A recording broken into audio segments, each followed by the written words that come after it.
Of course, even though the normal tests which we use to detect the COVID virus is only the PCR which will tell us whether it is COVID or not, the genetic structure which requires a sequencing is done only in research labs, and studies available tell us that JN.1 is already available in India, though it is not routinely tested. So we presume that all the strains which are spreading now are predominantly of the JN.1 lineage. I think this question has been going on for the last 5 years. Nothing major has changed. Of course, the vaccine made a huge difference.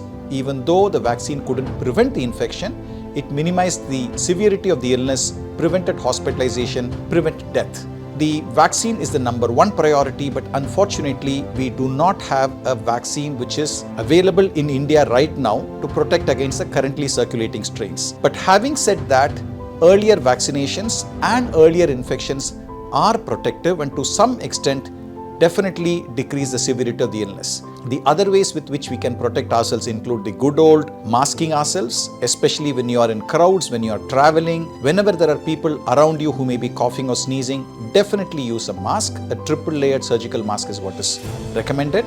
Use a hand hygiene periodically, because we realize that number of times that the hands go near the face, especially after touching other objects, is very, very high.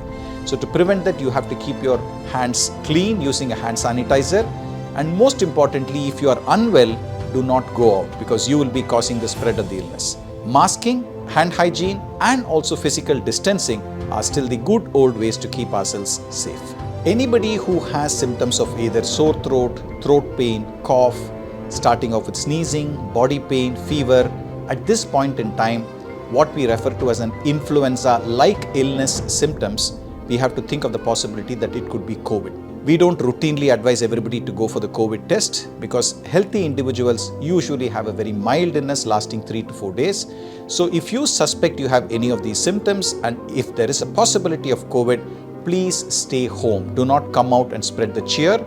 Stay at home. If at all you need to meet people, make sure you are masked. Use hand hygiene frequently. If you are elderly, if you are immunocompromised, if you have a lot of comorbidities including obesity, diabetes, heart failure, when we may think the possibility of COVID can cause serious disease, then a COVID testing is recommended.